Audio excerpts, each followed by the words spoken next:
क्या आपने समंदर के सोने के बारे में सुना है? क्या होता है समंदर का सोना?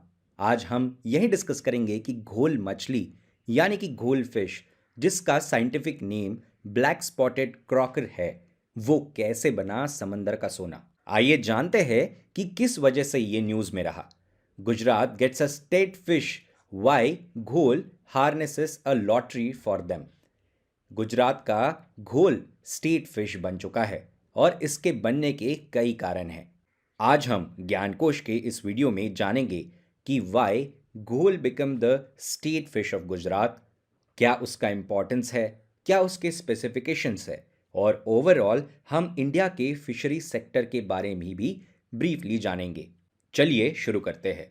अगर आप देखेंगे तो पर्शियन गल्फ और अरेबियन सी और यहाँ पर गुजरात कोस्ट से लेकर इंडो पैसिफिक रीजन में घोल फिश पाई जाती है।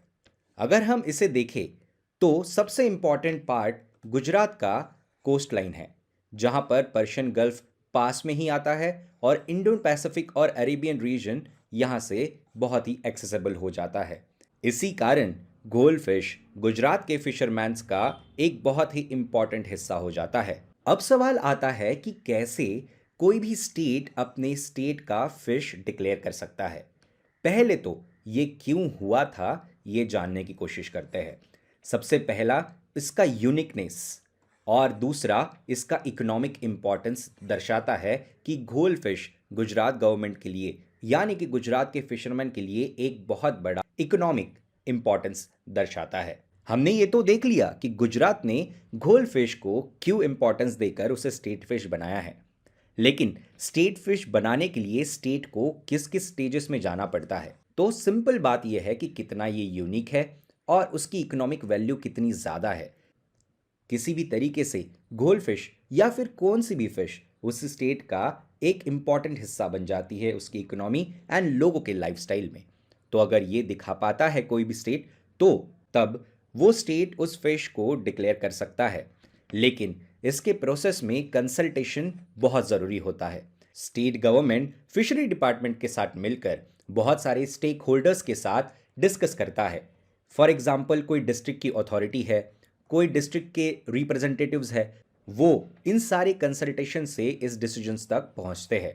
अब अगर हम देखें तो सारी कंसल्टेशन प्रोसेसेस, जहां पर डिस्ट्रिक्ट कलेक्टर, जहां पर इलेक्टेड एमपी एमएलए, उन सब का कंसल्टेशन होने के बाद नोटिफिकेशन के द्वारा स्टेट गवर्नमेंट इस फिश को दर्शाता है कि वो एक स्टेट फिश है। अगर घोल फिश के बारे में स्पेसिफिकली जाने तो घोल फिश बहुत ही ज़्यादा रेयर है, यूनिक है, और वो इकोनॉमिकली बहुत ज़्यादा एक्सपेंसिव भी है।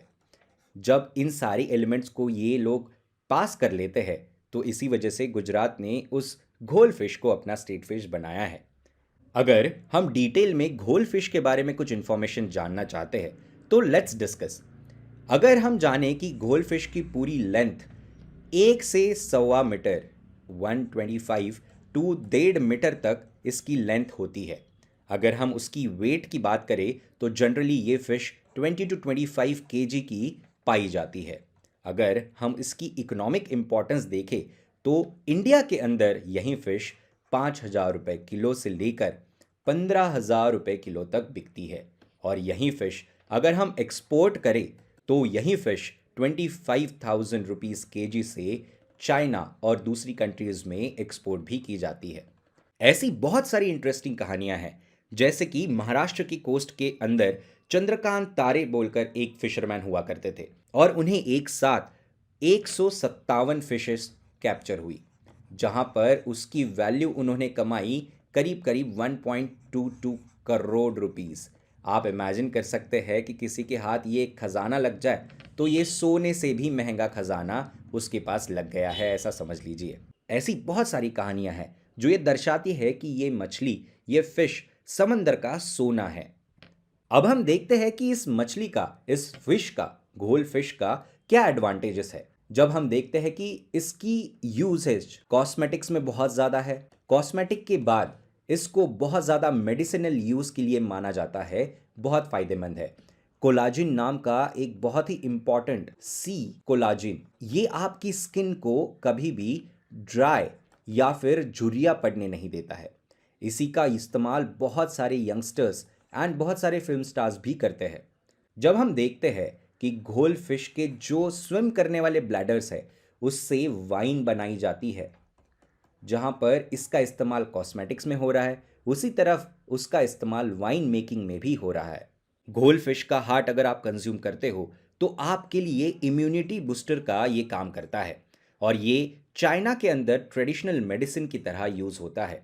बहुत सारी सोसाइटीज में इसे बहुत प्रेशियस माना जाता है, और पैसिफिक ओशन कंट्रीज में तो इसको खास तरीके का प्रेफरेंस दिया जाता है। जब हम देखते हैं कि इंडिया का फिश प्रोडक्शन हर साल और तेजी से आगे बढ़ने लगा है, जब हम जानने की कोशिश करते हैं कि फिशरीज इंडिया के अंदर किस तरीके से डिवाइड करती है, मान लीजिए ये कोस्टल रीजन है इंडिया का, ये सारा कुछ, लेकिन आपको ये पता है कि 70% फिश जो प्रोड्यूस होती है इंडिया के अंदर, वो फिश इंडिया के इनलैंड से प्रोड्यूस की जाती है। अगर हम बात करें कि कोस्टल रीजन से 30% प्रोडक्शन आउटसाइड से आता है। जब हम देखते हैं कोस्टल प्रोडक्शन के बारे में, फिश प्रोडक्शन के बारे में और उनके बढ़ते नंबर्स के बारे में, तो इसका कारण हमें गवर्नमेंट की पॉलिसीज में भी दिखने को मिलता है। जब हम देखते हैं कि प्रधानमंत्री मत्स्य संपदा योजना एक बहुत ही इंपॉर्टेंट कारण है इस फिश प्रोडक्शन को बढ़ाने में, उनके ऑब्जेक्टिव्स और एम्स इस तरीके से है कि फिश का प्रोडक्शन और उसका पोटेंशियल जानकर उसी डायरेक्शन में काम किया जाए। फिश प्रोडक्शन को बढ़ाने के लिए और उसकी प्रोडक्टिविटी बढ़ाने के लिए क्लस्टर बेस्ड अप्रोच को अपनाया जाए। अब ये क्लस्टर बेस्ड अप्रोच होता क्या है? मान लीजिए कि कोस्टल रीजन है, मान लीजिए कि बहुत सारी कोस्टल रीजन से मछलियाँ इंडिया के इनलैंड पे आ रही है, और उनको पकड़ने के बाद उनके मार्केट्स, उनके ऊपर मैन्युफैक्चरिंग्स और ये सारी सिस्टम्स और फैसिलिटीज़ अवेलेबल की जाए एक ही एरिया के अंदर। इसे बोलते हैं छोटे छोटे क्लस्टर्स।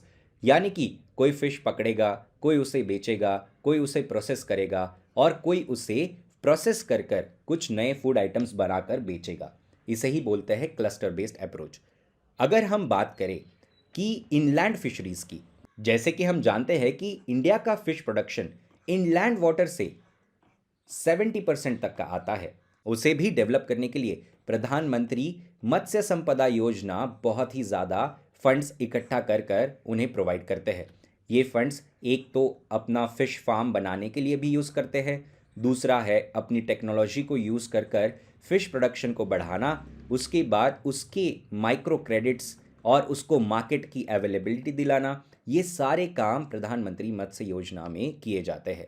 अब जब इन सब का प्रोडक्शन हो रहा है, मैन्युफैक्चरिंग हो रहा है, तो इस स्कीम के अंदर उसके मैनेजमेंट एंड रेगुलेटरी फ्रेमवर्क्स भी बहुत इंपॉर्टेंट हो जाते हैं। जब आपने फिश प्रोडक्शन तो कर लिया, अब फिश प्रोडक्शन को कंज्यूम करने में या तो वो इंडिया में कंज्यूम होगा या फिर वो आउटसाइड कंट्रीज के लिए एक्सपोर्ट किया जाएगा। अगर एक्सपोर्ट करना है तो एग्रीकल्चरल प्रोडक्ट्स के लिए एक्सपोर्ट में एपेडा नाम कर एक संस्था है जो किसी भी एग्रीकल्चरल प्रोडक्ट को ऑर्गेनिक होना या फिर उनके फाइटो सैनिटरी मेजर्स को टैग करना, इन सब का ख्याल रखती है। और अपेडा यही नहीं, वो फार्मर्स को इत्तला भी करती है, जो एक्सपर्ट्स को इन्फॉर्मेशन भी देती है कि किस कंट्री में कौन सी फिश जाएगी, कौन सा प्रोडक्ट, एग्रीकल्चर प्रोडक्ट आप बेच सकते हो, वहाँ कौन से पोटेंशियल बायर्स है जो ये फिश खरीद रहे थे, पिछली बार जिन्होंने कितना खरीदा था। ये नंबर्स एपेडा एक्सपोर्टर्स और फिशर्समैन्स को प्रोवाइड करता है ताकि वो एक टारगेटेड बिजनेस कर सके। और इसी डायरेक्शन में अगर हम देखते हैं कि फिशरीज का ओवरऑल सेक्टर कितना इंपॉर्टेंट हो जाता है, अगर इंडिया में फिश प्रोडक्शन बढ़ता है तो इंडिया का सबसे बड़ा एडवांटेज है, तो वो अपनी फूड सिक्योरिटी को सिक्योर कर लेगा। दूसरा है कि बहुत सारे न्यूट्रिएंट्स हमारे खाने के अंदर नहीं होते हैं, और उसी के कारण न्यूट्रिएंट डिफिशियंसी हमें देखने को मिलती है, और बहुत सारी बीमारियां जैसे कि मैल न्यूट्रिशन हो गया, जहां पर वज़न कम, वेस्टिंग हो गया, ये सारी चीज़ों को हम न्यूट्रिएंट्स का कंज्यूम करके टैकल कर सकते हैं। और फिशरीज़ एक बहुत अच्छा ऑप्शन होता है ओमेगा 3 इस तरीके के न्यूट्रिएंट्स को कंज्यूम करने का। और कोलाजिन, जैसे मैंने बताया था कि कमर्शियल यूज़ और पर्पस के लिए होता है, जहां पर आपकी स्किन को यंग रखना उसका काम होता है। और थर्ड, अगर इसको देखा जाए तो फीमेल के लिए ये एक बहुत ही बड़ा और इम्पॉर्टेंट सेक्टर हो जाता है फिशरीज़ की। तो फिशरीज तो कलेक्ट की जाती है मेल फिशरमैन के द्वारा, लेकिन उसे बेचने के लिए जो मार्केट इकोसिस्टम यूज़ होती है उसके अंदर महिलाओं का बहुत बड़ा इंपॉर्टेंट हाथ है।